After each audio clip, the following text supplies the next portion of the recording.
She dialed 911 during a robbery, but her trembling fingers hit the wrong number. A deep voice answered, calm, commanding, dangerous. Within minutes, black cars surrounded the diner, and the robbers fled into the night. She had no idea the man she accidentally called was a mafia boss. And he wasn't done protecting her yet. The fluorescent lights of Danny's diner buzzed like dying insects, casting harsh shadows across the checkered floor. Emily Carter wiped down the last booth, her lower back aching from a 12-hour shift that had earned her exactly $43 in tips. Not enough to cover the eviction notice burning a hole in her purse. It was 1:14 a.m. when she heard the bell above the door chime. "Sorry, we're closed," she called out, not bothering to look up as she sprayed cleaner on the Formica table. The response was the cold click of a gun's safety being switched off. Emily's head snapped up. Two men stood inside, both wearing ski masks, one red, one black. The taller one, in the red mask, pointed a revolver directly at her chest. The shorter one flipped the door sign to closed and pulled down the blinds with practiced efficiency. "Register." Now Red Mask's voice was young, nervous, desperate. The worst kind. Emily's hands went up automatically, her rag dropping to the floor. Okay, just don't hurt me." "Move," Black Mask shouted, waving what looked like a crowbar. She stumbled toward the counter, her sneakers squeaking against the linoleum. Her mind raced. Danny never kept more than $200 in the register overnight. These idiots were risking prison time for grocery money. As she rounded the counter, Red Mask grabbed her by the shoulder and shoved her down. Emily's knees hit the floor hard, pain shooting up her legs. From her position behind the counter, she could see their worn-out sneakers, could smell the cigarette smoke clinging to their clothes.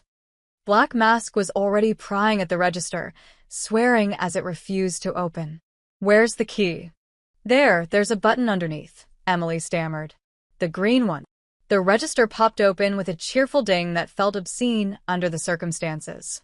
She heard them pawing through bills, counting out loud. 200? That's it. Red Mask kicked the counter, making Emily flinch.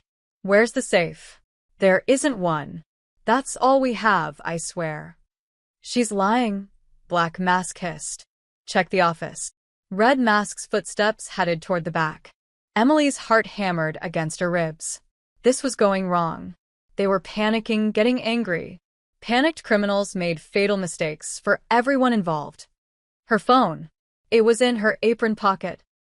Moving as slowly as she dared, Emily slid her hand into the pocket. Her fingers found the smooth surface of her ancient flip phone. She'd been meaning to upgrade for years, but Waitress wages didn't leave room for luxuries. Now she was grateful for its simplicity. Real buttons she could press without looking. She pulled it out, keeping it low against her thigh. Her hands were shaking so badly she could barely hold it steady. She flipped it open, the small click sounding like a gunshot in her ears. 911. Except her trembling index finger slipped, hitting the 6 instead of the second one. 961. She hit the call button and pressed the phone against her ear, barely breathing. It rang once, twice. Then a voice answered, deep, measured, with the rough edge of expensive whiskey and old cigarettes. "Who's this?" Not a dispatcher. Not the calm, professional tone of emergency services. This voice carried weight, authority, danger. Emily's breath caught. She'd dialed wrong. But there was no time to hang up and try again. Black Mask was still at the register, and she could hear Red Mask ransacking the office, throwing things around. "Please," she whispered, her voice barely audible. "They're robbing the diner. 2 of them. They have guns. Please help me." Silence stretched on the other end. She could hear breathing, slow and controlled. Then the sound of footsteps, a door closing, and the voice came back, quieter but somehow more intense. "What's your location?" "Danny's Diner. Route 7. Just past the—" "I know it." A pause. "Are you hurt?" "No, but—" "What are you wearing?" The question was so unexpected that Emily almost forgot to whisper. What? I have a blue apron, white shirt. Good. Stay down behind the counter. Don't move, don't speak, don't let them know you made a call. Do you understand me? Something in his tone made her want to obey instantly. Yes. How many exits? Front door, back door through the kitchen, bathroom window. They armed. One gun. One has a crowbar, I think. Stay down. I'll take care of it. The line went dead. Emily stared at her phone, her mind reeling. Who had she just called? What had she done? This wasn't 911. This wasn't the police. That voice belonged to someone else entirely, someone whose help came with a price she couldn't even imagine. Find anything? Black Mask called out. Nothing. Just paperwork and a lockbox I can't open. Red Mask emerged from the office, his mask slightly askew now. Emily caught a glimpse of pale skin, a tattoo on his neck. She immediately looked away. Forget it. Let's go. Wait, Red Mask walked back to the counter, leaning over to look down at Emily. Your tips. Where are they? My apron pocket. $43. He reached down and she flinched, but he just grabbed the bills from her pocket, crumpling them in his fist. She could smell his sweat, could see his hands shaking worse than hers. Please, she whispered. That's all I have. You shouldn't have to scrape by like this, he said, and there was something almost apologetic in his voice. Neither should we. Then they were moving toward the door. That's when Emily heard it, the low rumble of engines outside. Multiple vehicles coming fast. Red Mask heard it too. He froze, one hand on the door handle. What the? Through the window, Emily saw them. 3 black SUVs, pulling up in perfect formation, blocking the parking lot exits. No flashing lights. No sirens. Just the predatory stillness of apex predators surrounding prey. Go, go, go. Black Mask shoved his partner toward the back exit. They ran, their footsteps pounding through the kitchen. Emily heard the back door slam open, then shouting, then nothing. She stayed frozen behind the counter, exactly as the voice had told her. Her phone was still clutched in her hand, the screen dark. 60 seconds passed. Then 2 minutes. The SUVs remained outside, engines idling, but no one came in. Finally, Emily heard sirens in the distance, real police sirens. The SUV's engines revved in unison, and by the time she dared to peek over the counter, they were gone, disappearing into the night like they'd never been there at all. When Officer Martinez walked through the door 5 minutes later, gun drawn and flashlight sweeping the empty diner, he found Emily sitting on the floor behind the counter, staring at her phone like it might explode. Mom? Are you all right? We got a call about a robbery. Emily looked up at him, her voice distant. They ran. Someone scared them off. Someone? But Emily couldn't explain. Didn't know how to. She'd called the wrong number, and the wrong number had saved her life. The question now was, what would it cost her? Officer Martinez helped Emily to her feet, his weathered face creased with concern. Let's start from the beginning. What happened here? Emily's legs felt like water as she stumbled to a booth and collapsed onto the cracked vinyl seat. Her mind was still processing, the gun, the phone call, those black SUVs appearing out of nowhere like something from a movie. 2 men, she began, her voice steadier than she felt. Ski mask. One had a gun, the other a crowbar. They took the register money and my tips. Martinez scribbled in his notebook. You said someone scared them off. I heard cars outside. Multiple vehicles. The robbers panicked and ran out the back. What kind of vehicles? SUVs. Black ones. 3 of them. Emily wrapped her arms around herself. They blocked the parking lot, but they didn't come inside. They just waited. Then when I heard your sirens, they left. Martinez exchanged a glance with his partner, a younger officer named Chun, who'd been examining the ransacked office. Something unspoken passed between them. Did you call 911? Chun asked. Emily's throat tightened. Yes. I tried to. I was hiding behind the counter, and I was shaking so badly. Dispatch only got your call 3 minutes ago, Martinez said carefully. From a payphone 2 blocks away. Anonymous tip about a robbery in progress. That wasn't you. The world tilted slightly. No. I called from my cell phone, right after they came in. Can I see your call log? Emily's hands trembled as she pulled out her phone and opened it. The call history glared at her in green digital numbers. 961-555-0147. Outgoing call, 1:16 a.m., duration 2 minutes 34 seconds. Not 911. Martinez studied the number, his expression darkening. Did someone answer? Yes, the life formed before she could stop it. But it was a wrong number. I misdialed. Then I hid and hoped the robbers would just leave. She couldn't tell them the truth. Couldn't explain that a stranger with a voice like gravel and silk had dispatched a fleet of black SUVs to a roadside diner in under 10 minutes. That kind of response time didn't exist in the legitimate world. This number, Chin was typing it into his phone. His face went carefully blank. It's disconnected. Shows up as out of service. Maybe I remembered it wrong, Emily said quickly. Martinez wasn't buying it. She could see the suspicion in his eyes, the way he kept glancing at the parking lot as if those SUVs might return. Miss Carter, if you know something about who helped you tonight, it's important you tell us. For your own safety. I don't know anything. I'm just grateful it's over. The lie sat heavy on her tongue, but what else could she say? That she'd accidentally called someone powerful enough to mobilize armed men in the middle of the night? Someone who'd asked about exits and what she was wearing like he was planning a tactical operation. They spent another hour at the diner. Martinez took photos, dusted for prints, collected the few bills the robbers had dropped in their panic. Emily gave a statement, describing the masks, the heights, the tattoo she'd glimpsed on Red Mask's neck. She didn't mention the SUVs again. Neither did the officers, but she noticed how Martinez kept checking the street, his hand resting on his service weapon. We'll have a patrol car swing by every hour tonight, he finally said. Do you have someone who can stay with you?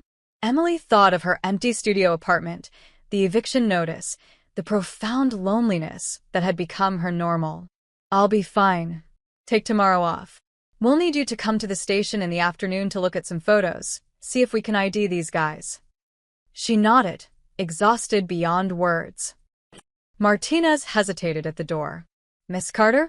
Those vehicles you saw, if they come back, if anyone approaches you, you call 911 immediately. The real 911. Understood. Understood.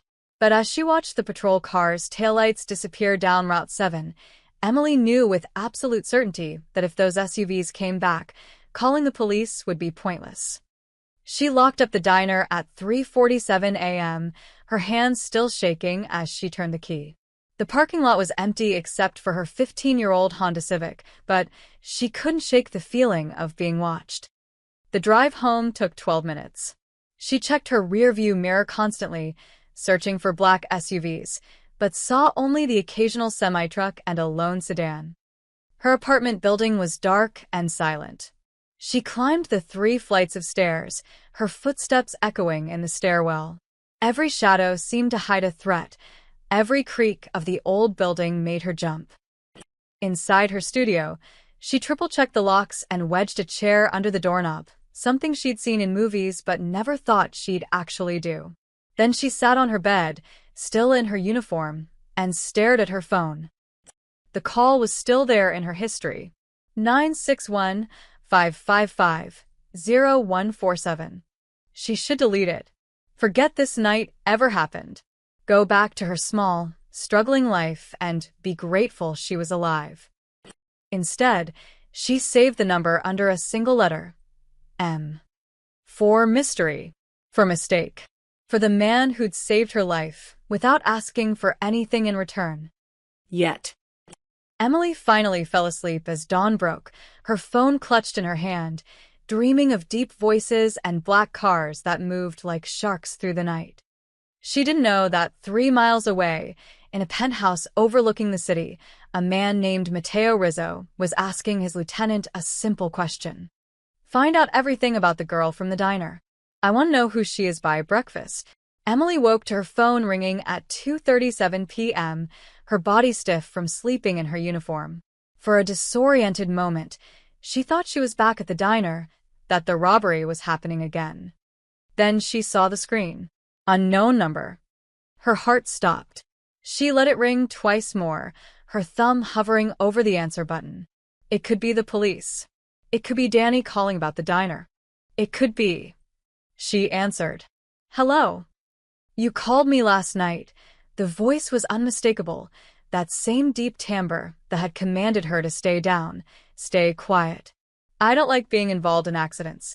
Emily's mouth went dry. She sat up slowly, her free hand gripping the edge of her mattress. I'm sorry.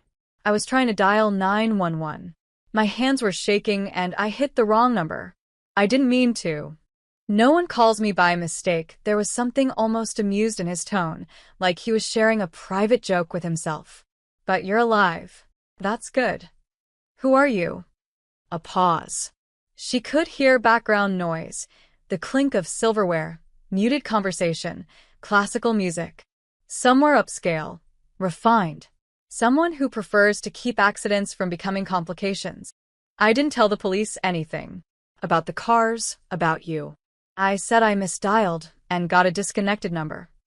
I know what you told them, of course he did. The certainty in his voice made her skin prickle. Officer Martinez is a good cop. One of the few. But he asks too many questions. How do you? Emily stopped herself. Stupid question.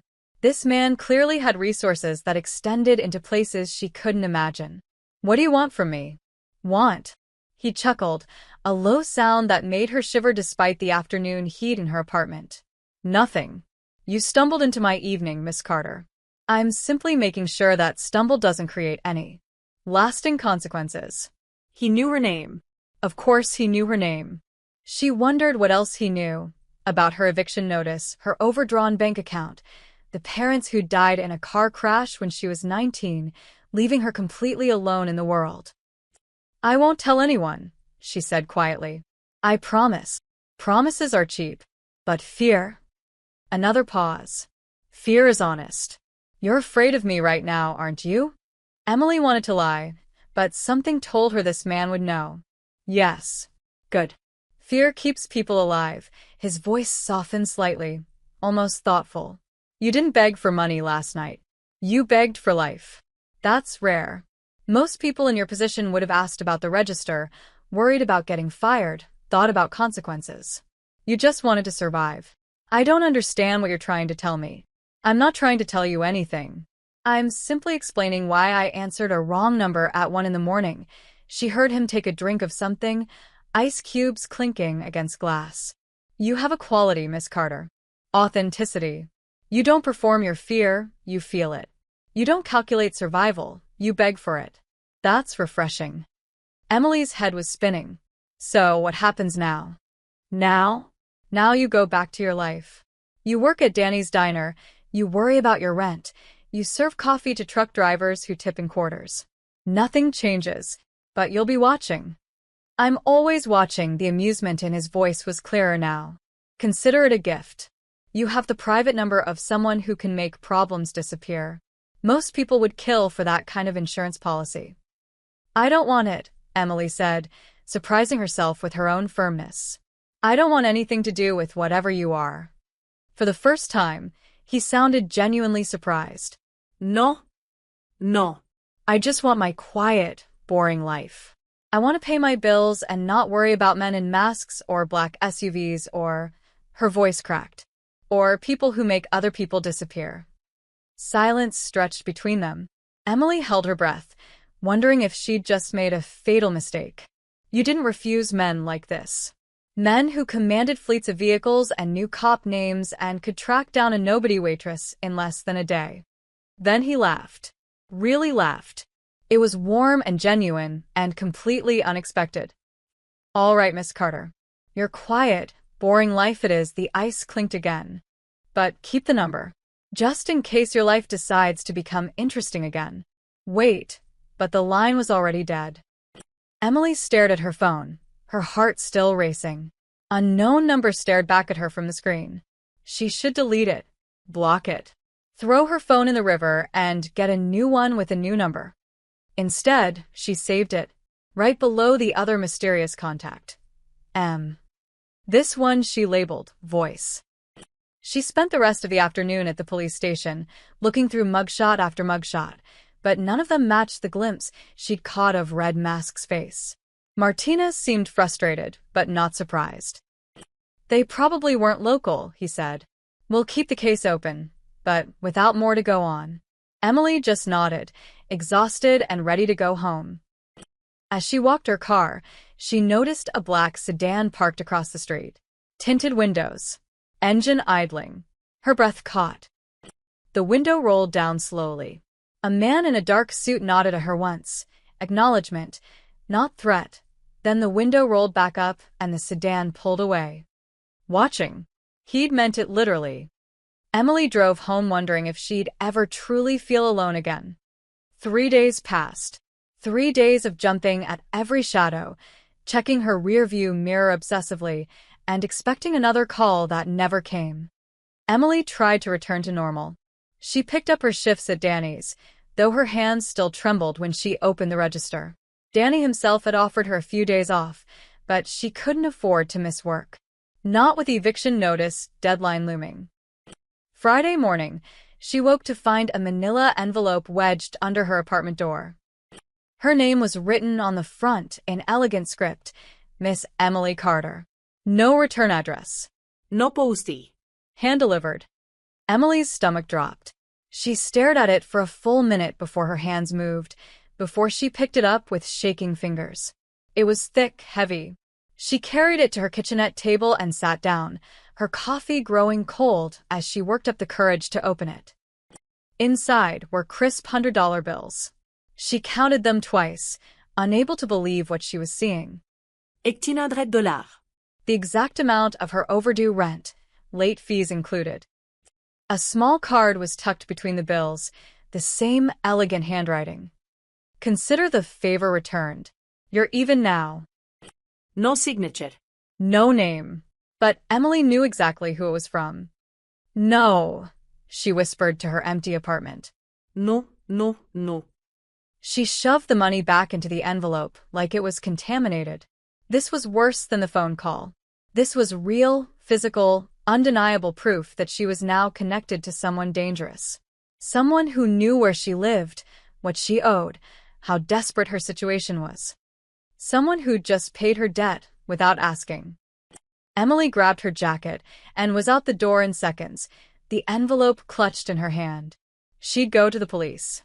She'd tell them everything, the call, the SUVs, the money. They'd protect her. They'd have to. But as she burst onto the street, she saw it.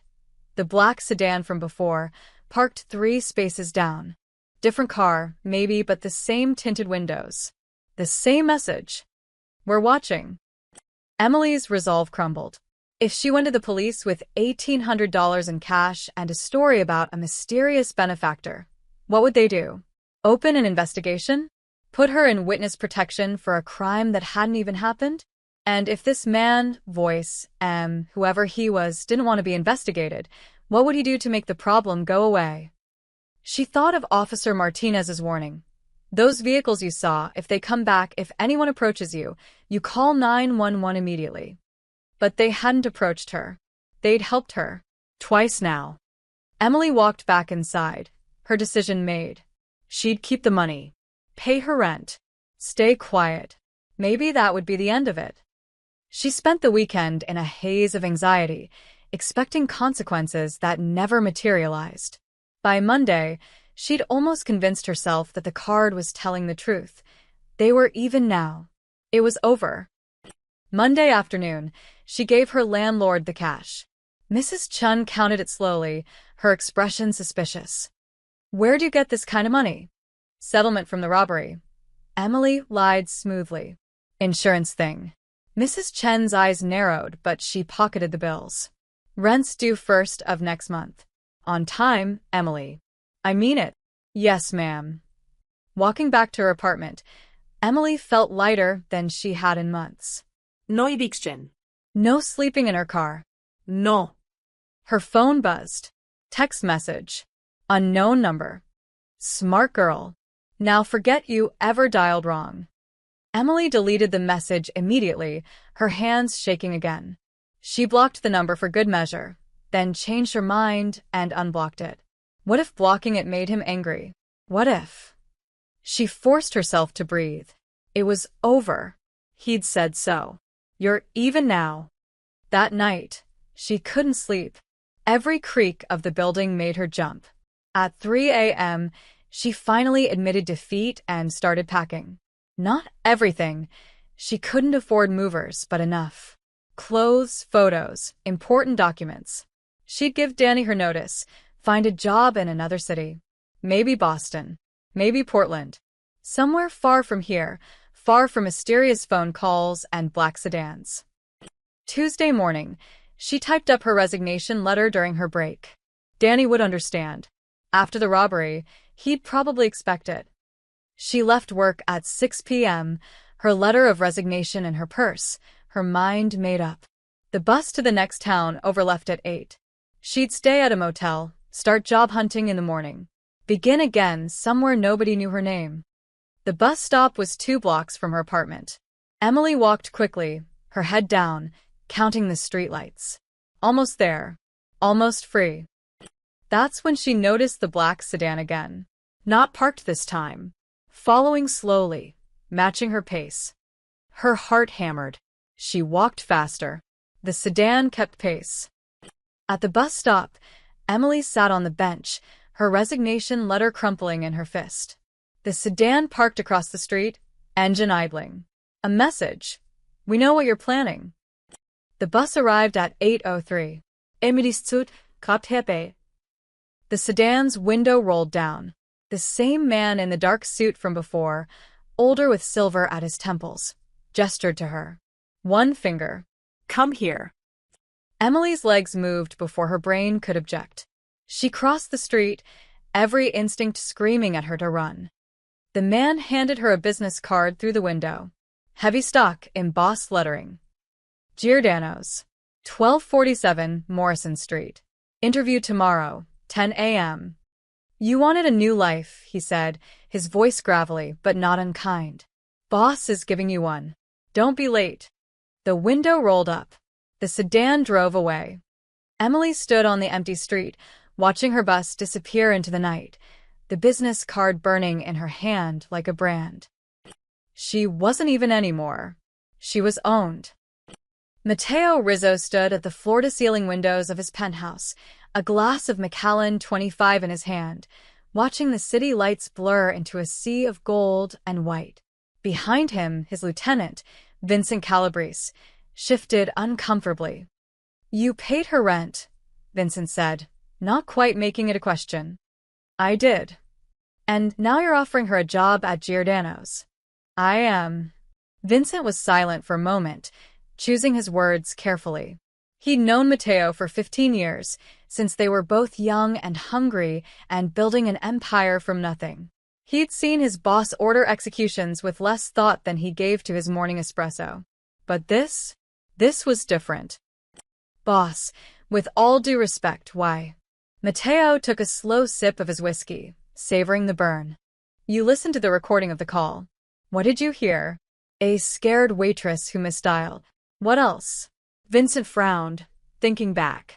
They'd pulled the audio from Matteo's phone, analyzed it, had it cleaned up by their tech guy. She was quiet. Didn't scream.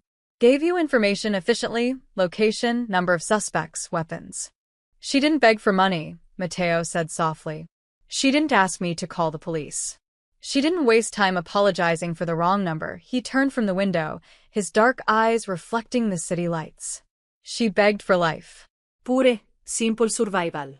When's the last time you heard someone be that honest? It's still just a waitress, boss. She's nobody. Nobody. Matteo's smile was cold. Nobody is exactly what makes her interesting. Look at this. He gestured to the tablet on his desk. Vincent picked it up, scrolling through the background report their investigator had compiled. Emily Carter, 26. Parents dead. No siblings. No criminal record. Not even a parking ticket. She'd been working at Danny's diner for 4 years. Never missed a shift. Never caused problems. She's clean, Vincent observed. Completely. No debt except rent, which she couldn't pay because some junkie took her tips. No boyfriend. No social media footprint worth mentioning. No enemies. Mateo set down his glass. She's invisible. Do you know how rare that is? So she's boring. She's trustworthy. Mateo's voice hardened. Everyone in our world wants something: power, money, respect, revenge. They scheme, they angle, they play games. But her? She just wants to survive. To pay her rent. To live quietly. He paused.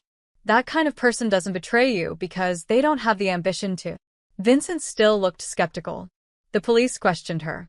She could have told them everything. But she didn't. I had Marco monitor the station. She said she misdialed, got a disconnected number, and the robbers ran when they heard sirens. Protected me without even knowing who I was. Mateo picked up his glass again, swirling the amber liquid. Loyalty before it's bought. That's priceless. Or she's just terrified. Fear and loyalty often look the same.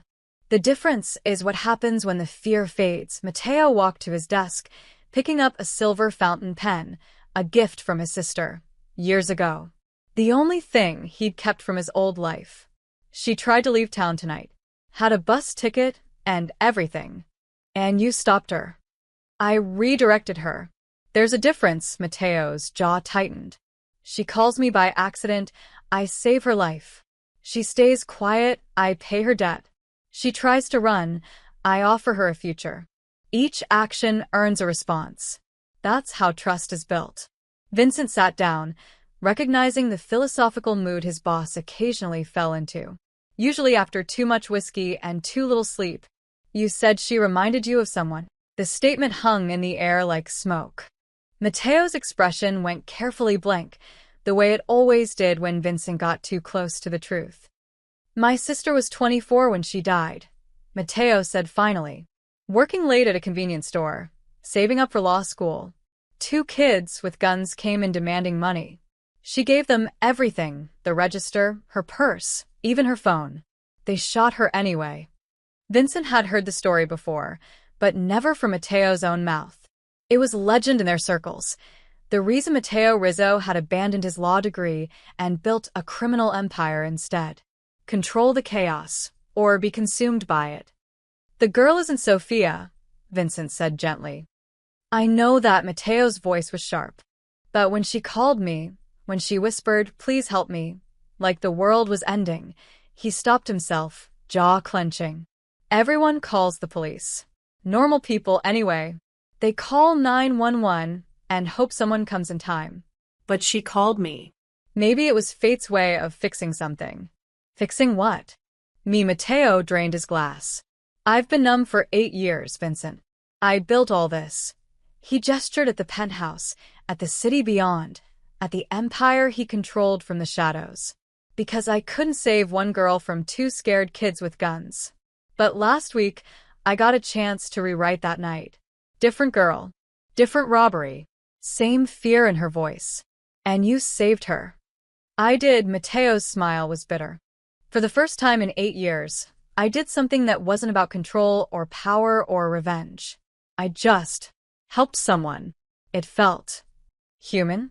Dangerous. Mateo set down his glass with a sharp click. Because now I want to do it again. Vincent stood, understanding settling over him like a weight. That's why the job offer. She needs protection. Purpose. A place in a world that's forgotten she exists. Mateo turned back to the window. Giordano's is legitimate, fully licensed, clean books, no family business conducted on premises. She'll be safe there. Watched but safe. And if she refuses, she won't. How do you know? Mateo's reflection in the glass smiled, cold and certain. Because she has nowhere else to go. I made sure of that. Emily stood outside Giordano's at 9:47 a.m., her palms sweating despite the cool October air. The restaurant occupied a converted brownstone in the upscale Morrison district, its brass nameplate gleaming in the morning sun. Cream awnings, pristine windows, a doorman in a charcoal suit who nodded at her as she approached. This wasn't a restaurant. This was a statement. "Miss Carter?" The doorman opened the door before she could touch the handle. "They're expecting you." Of course they were. Inside, Giordano's was elegant in a way that made Emily acutely aware of her Target blazer and scuffed flats. White tablecloths, crystal chandeliers, art that probably cost more than she'd earn in a lifetime. The lunch crowd wouldn't arrive for hours, but staff moved through the space with choreographed precision, polishing glassware, arranging flowers, preparing for a service that would serve the city's elite. A woman in her 50s approached, her silver hair styled in a perfect chignon. "Emily Carter?" "Yes, ma'am. I'm Margaret Russo, general manager. Please follow me." They walked through the dining room to a private office in the back. Margaret's heels clicked against marble floors that reflected the chandelier light like water. She gestured to a chair upholstered in burgundy leather. "Your interview," Margaret said, settling behind an antique desk, "is merely a formality. Mr. Rizzo has already approved your hiring." The name hit Emily like a fist. "Mr. Rizzo, the owner. He takes a personal interest in all our staff." Margaret's smile was professional, revealing nothing. "You'll be working dinner service, Wednesday through Sunday. The position pays $28 an hour plus pooled tips, which typically add another $300 to $400 per week. Health insurance after 90 days. 2 weeks paid vacation after 1 year." Emily's mind reeled. She currently made $9 an hour plus individual tips that rarely exceeded $50 a night. This was more than triple her income. "I don't understand," she said slowly. "I've never worked fine dining. I don't have experience with." "You have 4 years of service experience and excellent references from your current employer." Mr. Rizzo believes in potential over pedigree. Margaret slid a folder across the desk. "Your offer letter and employment contract. I'll need your decision today." Emily opened the folder with trembling hands. The contract was dense with legal language, but certain phrases jumped out. At-will employment, non-disclosure agreement, binding arbitration, and at the bottom, a signature line. "This is too much," Emily whispered. "I can't. Why would he do this?" Margaret's professional mask slipped slightly, something almost sympathetic crossing her face. "Mr. Rizzo rewards loyalty. You helped him once, even if you didn't know it. He's returning the favor." "I dialed a wrong number." "Did you?" Margaret leaned back in her chair. "Some people believe there are no accidents, that everything happens for a reason. Mr. Rizzo is one of those people." Emily's chest tightened. "Is he here? Can I talk to him?" "He often dines here for lunch. You may see him." Margaret's tone made it clear the conversation about Matteo was over. "Do you have any questions about the position itself?" 1,000 questions swirled in Emily's mind, none of them about scheduling or dress codes. But Margaret's expression told her those were the only questions that would receive answers. "When would I start?"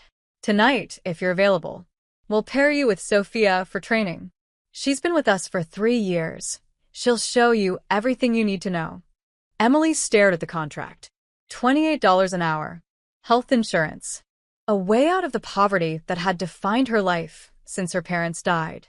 All she had to do was sign her name and accept help from a man who commanded black SUVs and knew things he should know. A man whose voice still echoed in her dreams. "Stay down. I'll take care of it." "If I say no?" Emily asked quietly. Margaret's expression didn't change. "Then you say no.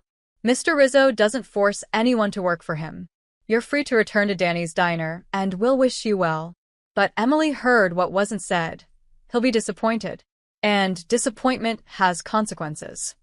She thought of her studio apartment, her eviction notice that had been paid by money she hadn't earned, her bus ticket that she'd never used. The black sedan that had followed her, stopped her, redirected her life with a business card and a single sentence. She wasn't free. Maybe she'd never been free. Not since she'd dialed 961 instead of 911. Emily picked up the pen.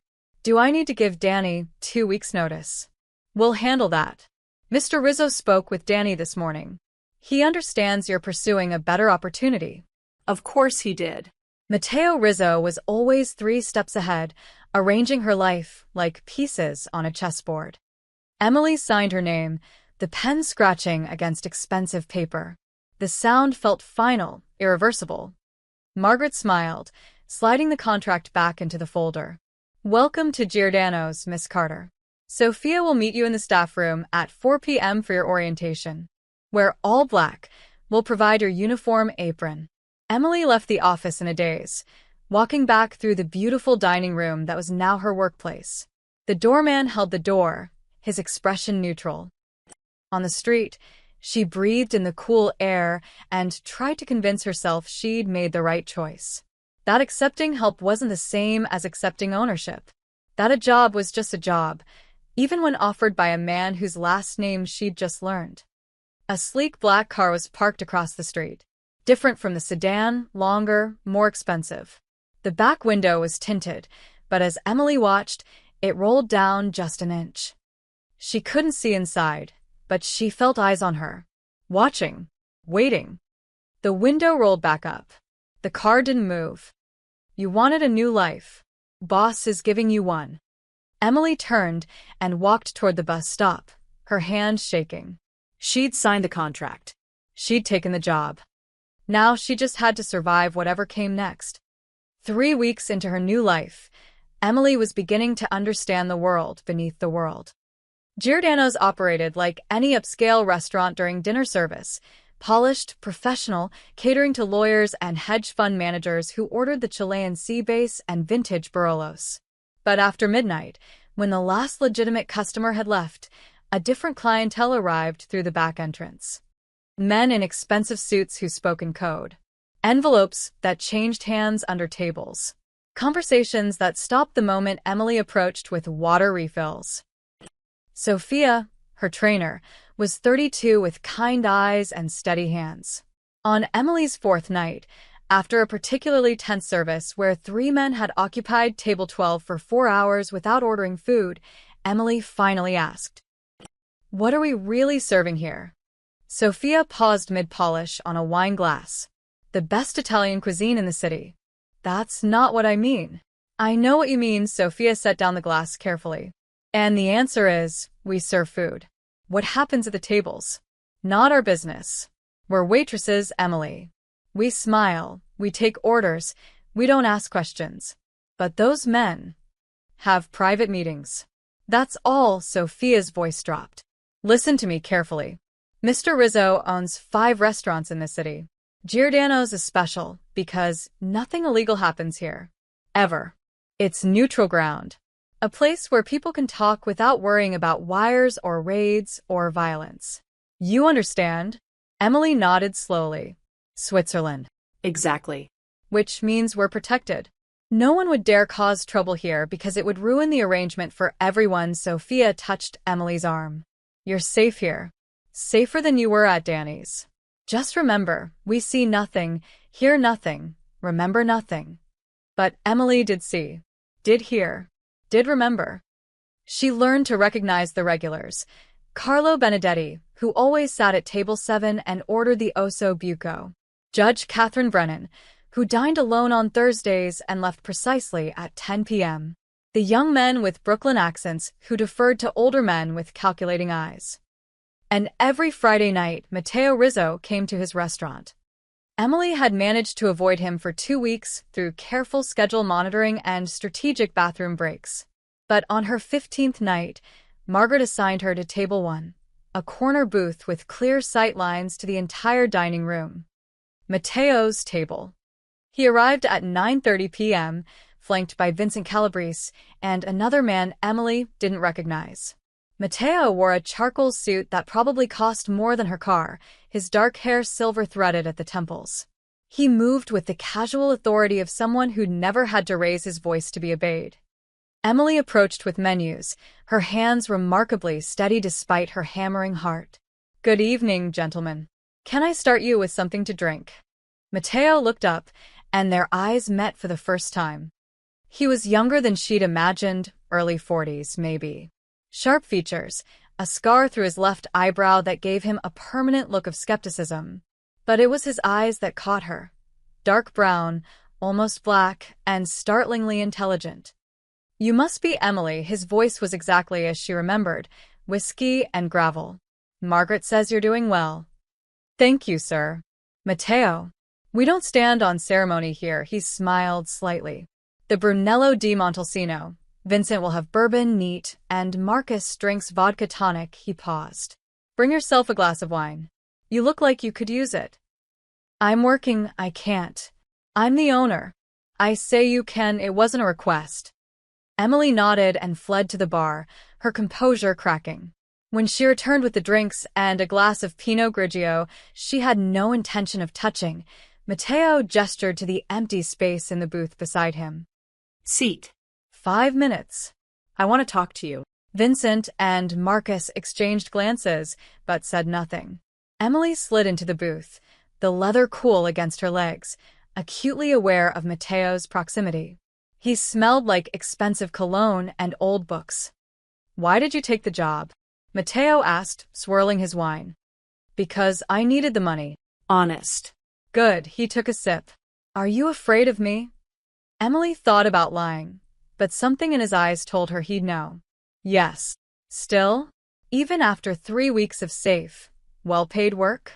Especially after Emily met his gaze.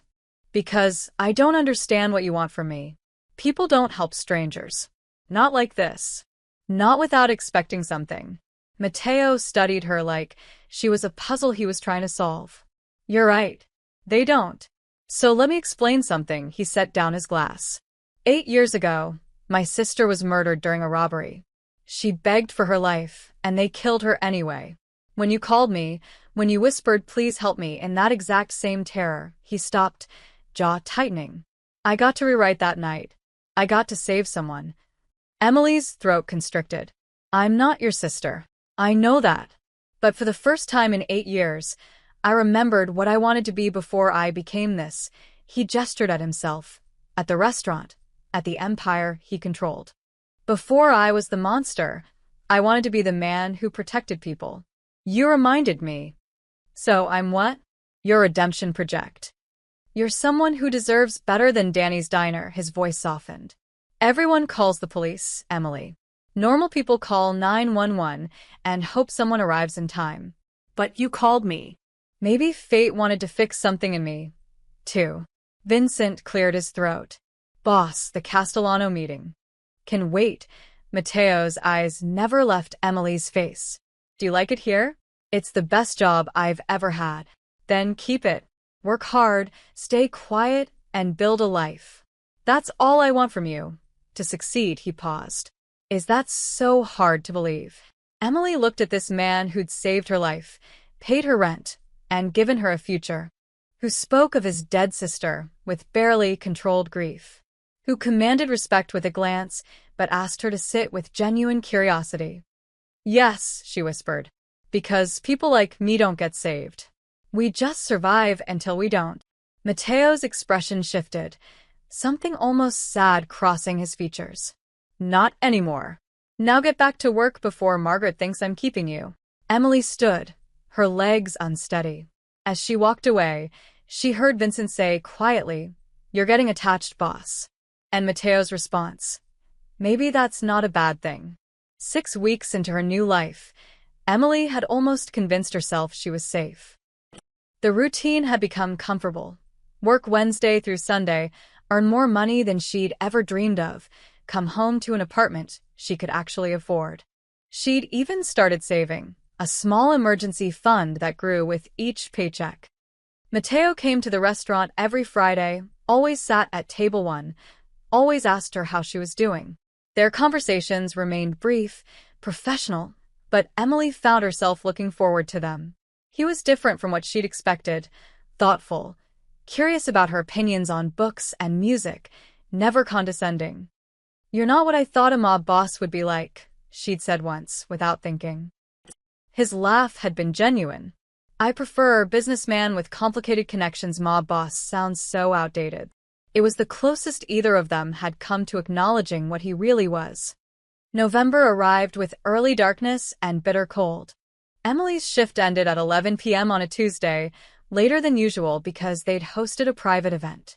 Sophia had already left, and Margaret was in the office doing paperwork. "You need a ride?" Margaret called out as Emily pulled on her coat. "No, thank you. The bus runs until midnight. Be careful. It's not a good neighborhood between here and the stop." Emily had walked the route dozens of times without incident. Morrison Street was well lit, populated even late at night with people leaving restaurants and bars. She wasn't worried. She should have been. The attack came 3 blocks from Giordano's, in the gap between streetlights where the upscale district bled into industrial warehouses. Emily was checking her phone, mentally calculating her grocery budget, when a hand grabbed her arm and yanked her into an alley. She tried to scream, but another hand clamped over her mouth. 2 men, no masks this time, faces bare and hostile. The one holding her was young, maybe 25, with a spider tattoo crawling up his neck. The other was older, his nose crooked from being broken multiple times. "You're the waitress," Spider Tattoo said, his breath hot against her ear. "Rizzo's girl." Terror flooded Emily's system. "I don't know what you're." "Don't lie." Broken Nose pulled out a phone, snapping her picture. "He's been protecting you. Watching you. That makes you valuable." "I'm nobody," Emily gasped. "I just work at his restaurant." "I'm not." "You sit at his table. You talk to him every Friday." Spider Tattoo's grip tightened painfully. "That's more access than most people in his organization get. So either you're special or you know things." "I don't know anything." Broken Nose backhanded her across the face. Pain exploded through her cheek, stars bursting in her vision. Message to Rizzo. "Stay out of the waterfront deal. Tell him Castellano doesn't forget disrespect." I don't." Blood filled Emily's mouth where she'd bitten her tongue. "You'll tell him." Spider Tattoo shoved her against the brick wall, her head cracking against the rough surface. "Because if he doesn't back off, next time we won't just send a message. We'll send pieces." They released her suddenly. Emily collapsed to the filthy ground, her vision swimming. She heard footsteps running, then voices, different voices, familiar cadences. "Get the medic. Now." Boss is going to lose his mind. She's bleeding." Hands, gentle this time, helping her sit up. Emily blinked, trying to focus. Vincent Calabrese crouched in front of her, his face grim. Behind him, 3 other men in dark suits, guns visible in shoulder holsters. "Emily, can you hear me?" She nodded, immediately regretted it as pain lanced through her skull. "How many were there?" 2. They said I should tell Matteo something. About Waterfront and Castellano." Vincent's jaw clenched. "Did they hurt you anywhere else?"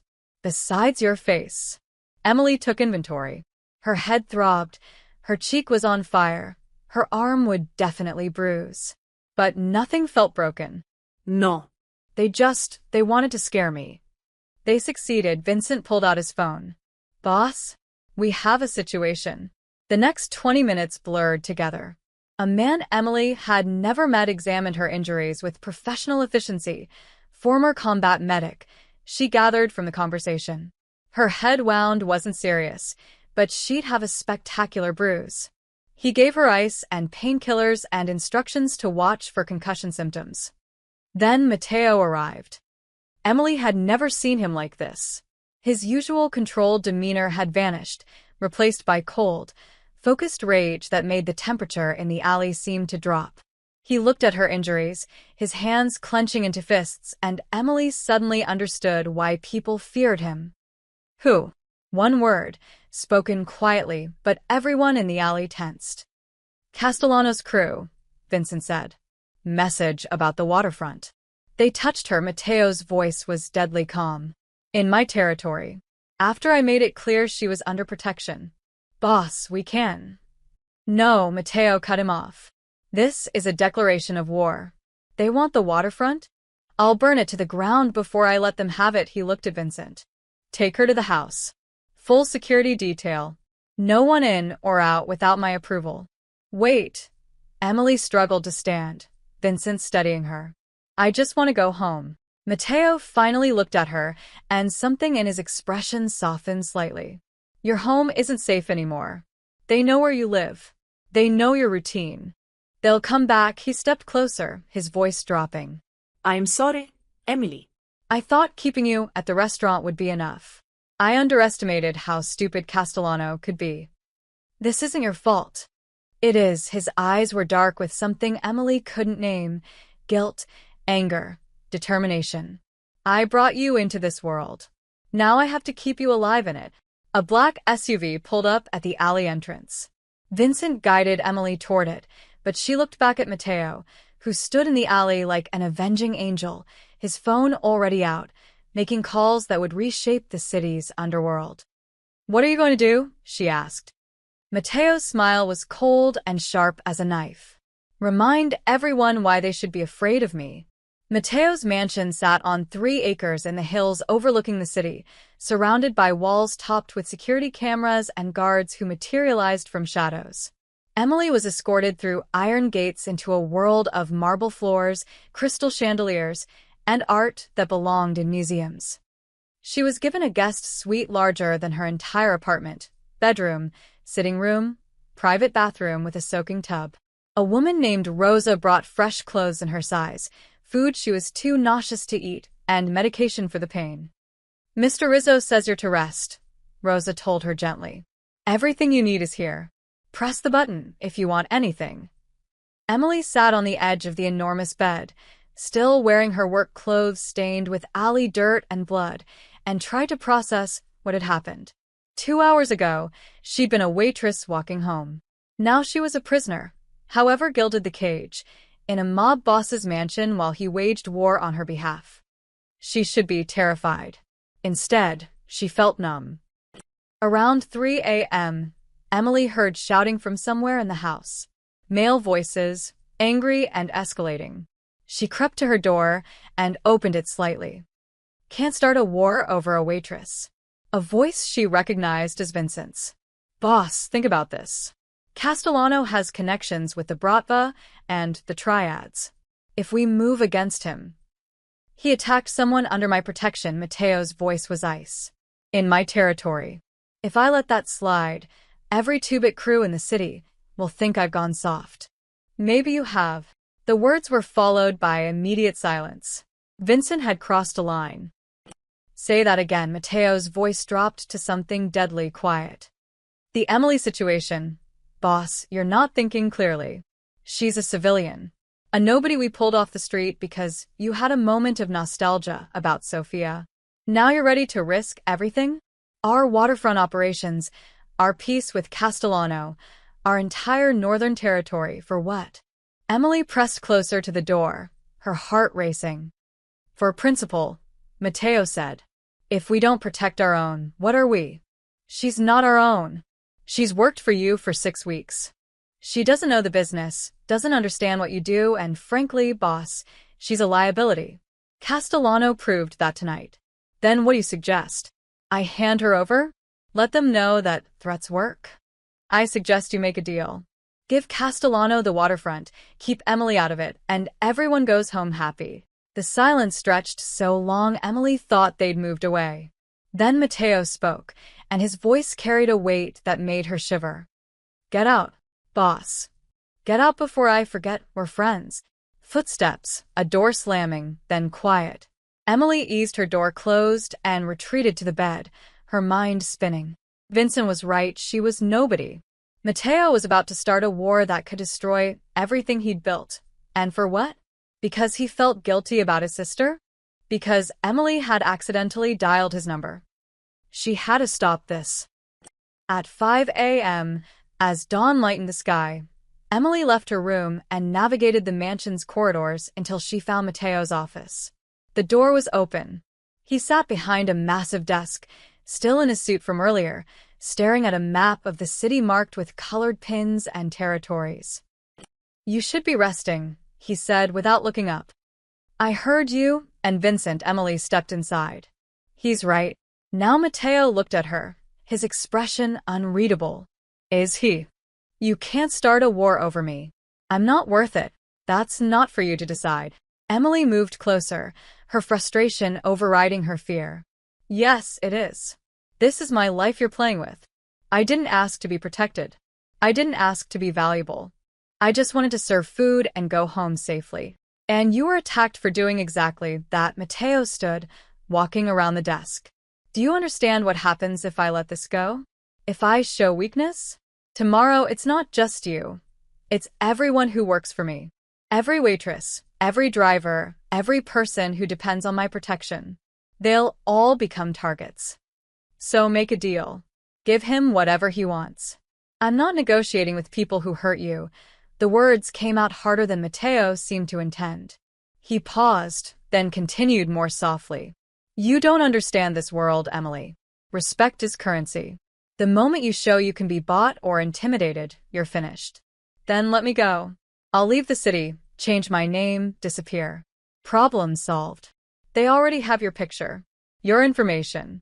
Running makes you look guilty, makes me look weak. Mateo rubbed his face, exhaustion showing for the first time.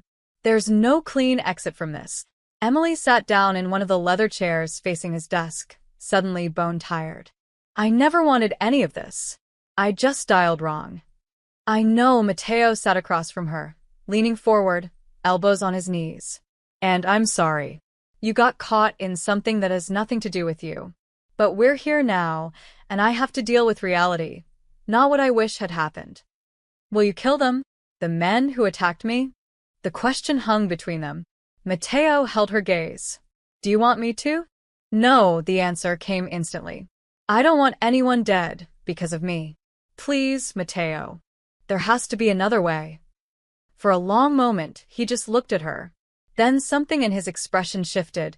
Surprise, maybe, or realization. You're the first person in 8 years to tell me no, he said quietly. Everyone else just waits for orders. But you, he laughed, a bitter sound. You actually care about the consequences. Of course I do. People might die. People die every day in this city. Usually, I don't lose sleep over it. He stood, walking to the window. But you're right. Maybe I am tired of being feared. Maybe I'm tired of every problem being solved with violence. Then don't. Find another way. Mateo turned back to her, and Emily saw something in his eyes she hadn't seen before, uncertainty. The great Mateo Rizzo, who commanded empires and inspired terror, was actually considering her plea. If I show mercy, he said slowly, it has to come from a position of strength, not weakness. What does that mean? His smile was sharp. It means I'll spare their lives. But Castellano will pay a different price for touching you. Emily stayed at the mansion for 3 days.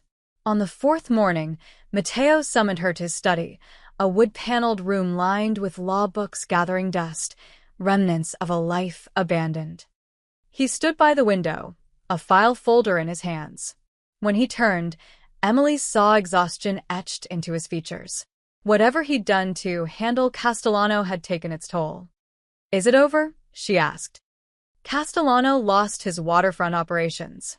I made sure the police found enough evidence to freeze his assets and indict his top lieutenants. Clean, legal, devastating. Mateo set the folder on his desk. He can't retaliate without risking federal attention. The men who attacked you have been relocated, out of state, with clear instructions never to return. You didn't kill them. I didn't kill them. He gestured to a chair. Seat. There's something I need to tell you. Emily sat, her stomach knotting with anxiety. Mateo remained standing, his fingers drumming against the desk, the first nervous gesture she'd ever seen from him. When you called me that night, it wasn't random, he began. The number you dialed, 961-555-0147. That was my sister's phone number. Emily's breath caught. What?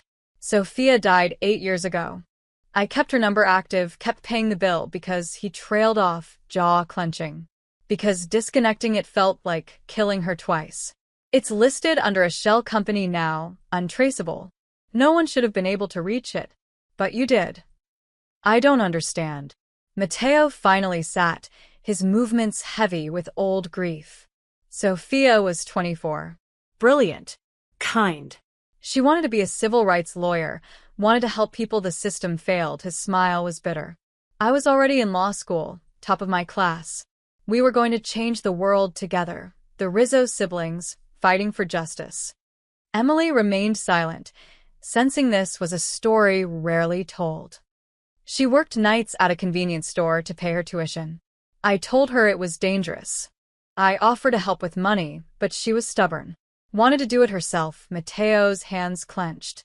February 14th, Valentine's Day. 2 kids, 19 and 20, came in with guns. They wanted $200. Sophia gave them everything. The register, her purse, even her necklace.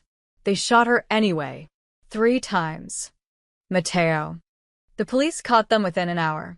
They confessed, cried, said they didn't mean to. One of them said the gun just went off, his voice dripped with contempt. They got manslaughter. 15 years. Eligible for parole in 7. The judge called it a tragic accident. Emily's throat tightened. I'm so sorry. I dropped out of law school the next day. The system I believed in had just told me my sister's life was worth 7 years. Maybe less, with good behavior. Mateo stood, pacing now. I spent the next year learning a different kind of law, the kind that actually controlled the city. I built an organization not for money or power, but for control. Because if I controlled the chaos, I could prevent another Sophia. But you became a monster. I know. He stopped at a bookshelf, pulling out a leather photo album. He opened it, showing Emily pictures of a young woman with Mateo's dark eyes and a brilliant smile. I told myself every decision was to protect people like her. Every territory I claimed, every rival I eliminated, every cop I bought, it was all to create order. Emily studied the photos. Sophia at graduation, Sophia with friends, Sophia and Mateo laughing over coffee. She wouldn't have wanted this. No. She would have hated what I became. Mateo closed the album gently. But I was numb by then. Had been for years. I'd built this empire on her grave and couldn't remember why I'd started. The violence became routine. The fear I inspired became currency. I was effective, powerful, untouchable. He looked at Emily. And completely empty. Until I called. Until you called Sophia's number at 1:16 a.m., terrified of men with guns, begging for help. Mateo's voice roughened. It was like she reached out from wherever she is and said, "Here. Try again. Do it right this time." Emily stood, understanding washing over her. That's why you saved me. Not just because I reminded you of her. Because I literally called her phone. I answered, and for the first time in 8 years, I wasn't the monster. I was just a man who could help someone scared and desperate. He met her eyes. You reminded me what I wanted to protect before I became the thing that needed to be protected against. I'm not her, Mateo. I know. You're you, stubborn, principled, brave enough to tell me not to kill people who attacked you. His smile was sad. Sophia would have liked you. Would have said you're too good for someone like me. She'd be right. She usually was. Mateo moved to his desk, picking up the folder. This is your new identity. Birth certificate, social security card, driver's license. Emily Mitchell from Portland, Oregon. Clean history, credit established, bank account with enough money to start over wherever you want. Emily stared at the folder. What? The police are investigating Castellano. They'll eventually connect you to the attack, question you, possibly use you to build their case. I can't protect you from federal investigators, Emily. The best protection I can offer is anonymity. He held out the folder. Take it. Disappear. Live the quiet life you wanted. And you. I'll stay here. Run my empire. Try to remember that mercy is strength, not weakness. His eyes held something Emily had never seen before, resignation. People like me don't get new lives. We buy them for others. Emily took the folder with trembling hands. Inside was a whole new existence, purchased with money earned from everything she despised. But it was also freedom. Thank you, she whispered. Don't thank me. Just live well. Mateo walked to the door.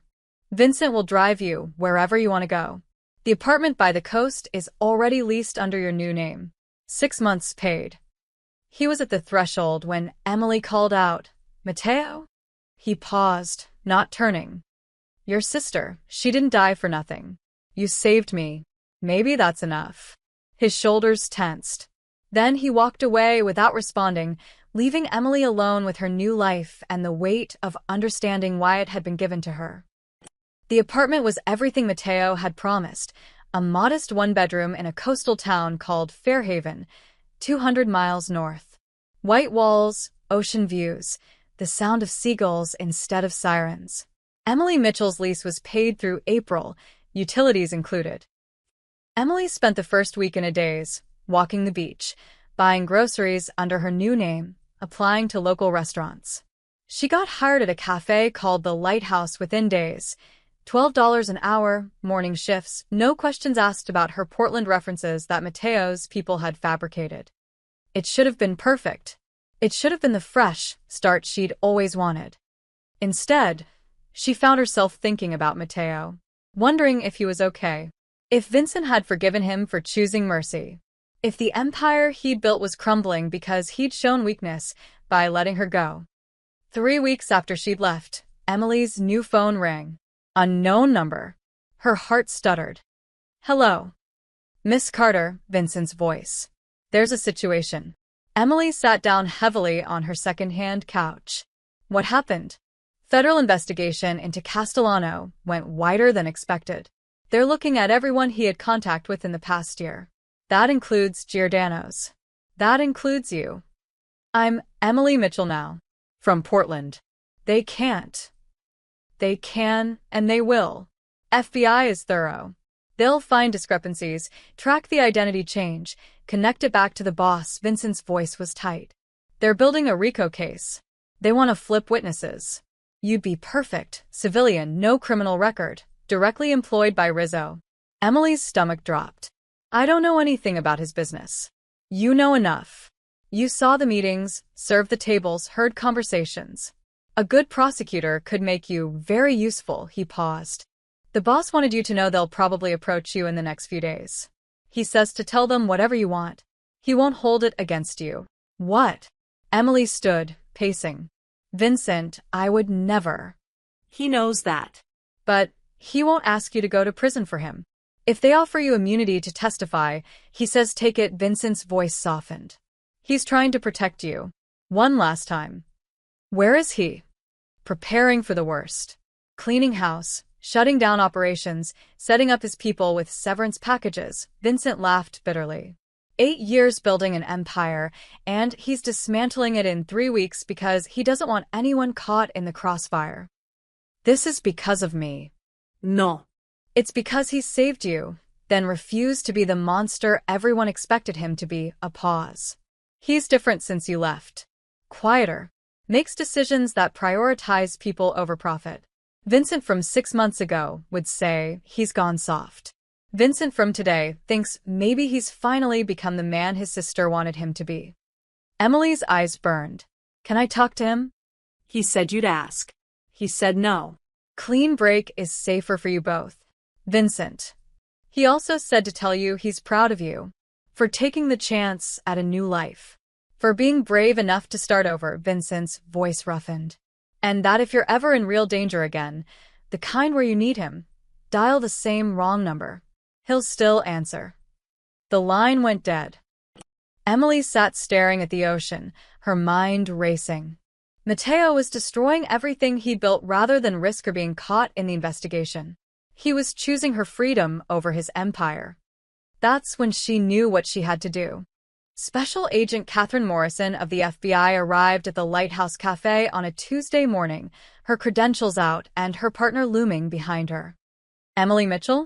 We need to talk about your previous employment at Giordano's restaurant. Emily poured them coffee, her hands steady. Of course. What would you like to know? They spent 2 hours in a back booth. Emily told them everything about working at the restaurant, about the Friday dinners, about the coded conversations she'd witnessed. She gave them names, descriptions, patterns of behavior. What she didn't tell them was anything that would actually help their case. She described legal meetings that looked suspicious. She named people who had legitimate reasons to be there. She created a picture of a restaurant owner who ran a clean establishment that happened to attract a certain clientele. And Matteo Rizzo himself? Agent Morrison asked. What was your relationship with him? He was my employer. Professional. He asked about my work, made sure I was settling in. That's all. You were attacked 6 weeks ago. 3 blocks from the restaurant. Random mugging. They took my phone and $20. Our information suggests it was connected to Rizzo's territorial disputes. Emily met her eyes. Your information is wrong. It was a mugging. I filed a police report. Agent Morrison studied her. Miss Mitchell, if you're being threatened. I'm not. I left Giordano's because I wanted a quieter life. I found it here. That's the whole story. They left unsatisfied, but with nothing usable. Emily watched them drive away and knew she'd bought Matteo time. Maybe not much, but enough to finish whatever he was planning. That night, she did something she'd been resisting for weeks. She pulled out her old phone, the one with a save number labeled voice, and sent a single text. I didn't tell them anything that matters. You saved my life twice. This doesn't make us even, but it's a start. She didn't expect a response. Didn't get one. But the next morning, she found an envelope under her apartment door. Inside was a key and a deed. The Lighthouse Cafe, fully purchased, transferred to Emily Mitchell's name. The note was simple. Every good life needs an anchor. Build something beautiful. Emily stood in her small apartment, crying, clutching a deed to a cafe she'd never dreamed of owning. Some debts, she realized, weren't about money. They were about seeing each other clearly, the monster and the nobody, and choosing to save each other anyway. 6 months passed like a dream Emily kept expecting to wake from. The Lighthouse Cafe became hers in every way that mattered. She repainted the walls a soft cream, added hanging plants that caught the morning sun, expanded the menu to include her mother's recipe for cinnamon rolls. The locals embraced her. Emily Mitchell, the quiet woman from Portland who'd bought Old Joe's Cafe and brought it back to life.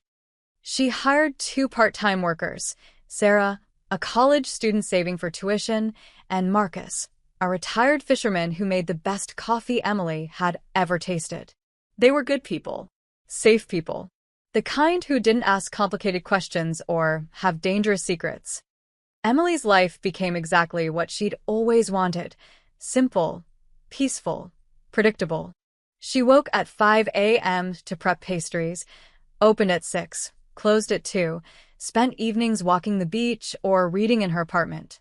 No black SUVs. No coded conversations. No weight of unspoken debts. She should have been happy.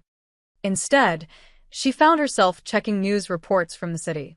The federal investigation into organized crime had resulted in 17 indictments, but Matteo Rizzo wasn't among them. His lawyers had dismantled the prosecution's case with surgical precision, proving Giordano's was a legitimate business that couldn't be held responsible for its clientele's outside activities. Castellano had gone to prison. 3 other families had been fractured. But Matteo had emerged untouched, if diminished. Word was he'd stepped back from active operations, focusing on his legal holdings, becoming the legitimate businessman he'd once pretended to be. Emily wondered if he thought of her. If he ever drove past her old apartment or walked into Giordano's and remembered the waitress who dialed wrong and changed everything. She told herself it didn't matter. Their worlds had intersected briefly, impossibly, and now they'd separated again. That's how these stories ended. Then came the night that proved her wrong. It was a Tuesday in late April, unseasonably cold. Emily had closed the cafe early due to a storm warning, dark clouds rolling in from the ocean, wind howling through the streets. She was in her apartment by 7 p.m., making tea, when someone started pounding on the door. Not knocking. Pounding. Desperate. Emily looked through the peephole and saw a woman, maybe 30, blood streaming from a cut above her eye, terror written across her face. Behind her, at the base of the stairs, Emily could see a man advancing, big, drunk, furious. The woman saw Emily's shadow behind the door. Please, she sobbed. Please help me. He's going to kill me. Emily's hand moved to the deadbolt, then froze. This wasn't her life anymore. She was Emily Mitchell, cafe owner, nobody special. Calling 911 was the smart choice. The safe choice. But the woman's voice, please help me, echoed with terrible familiarity. Emily opened the door. The woman stumbled inside. Emily locked and chained the door as the man reached her landing. He slammed against it, cursing. You don't know who you're messing with, he roared. That's my wife. Send her out. Emily pulled the woman, Melissa, she gasped, into the bedroom, grabbed her phone, and dialed 911. Except her hands were shaking, just like that night 6 months ago. And instead of 911, she dialed 961. It rang once. A voice answered, familiar as her own heartbeat. Emily? She almost broke at hearing her real name in his voice. There's a woman. Her husband is trying to break down my door. I didn't mean to call you, I meant to. Address. She gave it, words tumbling out. Police are 12 minutes away in this storm. I'm 40 minutes, his voice was calm, steady, the same tone that had saved her life once before. Lock yourself in the bathroom. Put furniture against the door. Don't come out until you hear sirens. Mateo. I'm already driving. Stay alive, Emily. That's an order. The line went dead. Emily did exactly as he said, barricading them in the bathroom while the husband continued his assault on her front door. Melissa sobbed quietly, and Emily held her hand, murmuring reassurances she didn't feel. Sirens came in 9 minutes. The police arrested the husband, took Melissa to the hospital, and questioned Emily about the incident. She told them the truth. A stranger needed help. She provided it, end of story. They left at 11:47 p.m. Mateo arrived at 11:52. He stood in her doorway, rain-soaked despite an expensive coat, his car idling at the curb. For a long moment, they just looked at each other, the monster and the nobody, separated by 6 months and 200 miles that had felt like an ocean. You didn't need me, he said finally. The police came. I know. I'm sorry I called. My hands were shaking and I dialed wrong again. His smile was soft, sad. Seems to be a pattern with us. How are you? The question felt inadequate. Legitimate. Mostly. Boring, he shrugged. Turns out running legal businesses is less exciting than controlling empires. But I sleep better. I saw the news. The investigation is over. I survived. Changed, but still here. He glanced at her apartment. Modest, safe. Hers. You built something good. The cafe. I'm proud of you. Emily's throat tightened. Thank you. For everything. The cafe, the new life, for answering when you called. Both times, Mateo stepped back toward the stairs. I should go. You're safe now. That's what matters. Mateo, wait. He paused. If you're ever in danger, Emily said, echoing words he'd once spoken to her, dial the same wrong number. I'll answer.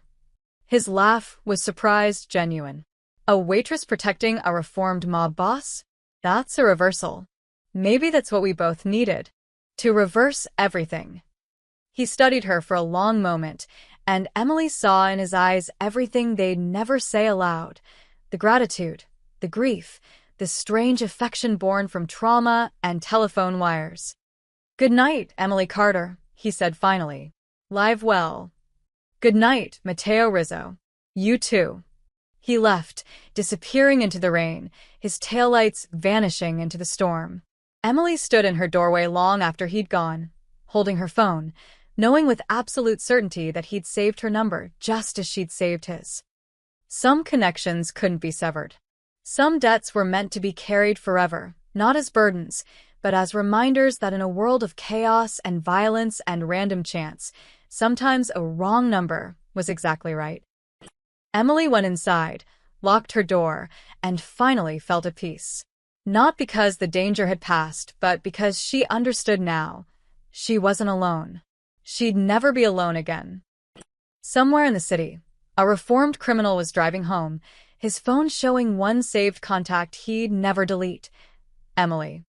And somewhere in a coastal town, a cafe owner was brewing tea, her phone showing a contact she'd dial only in the most desperate moments: Voice. Two people who'd stumbled into each other's lives by accident and chosen, against all logic, to keep each other's numbers. Just in case the world ever tried to break them again. Just in case they needed saving one more time. The end.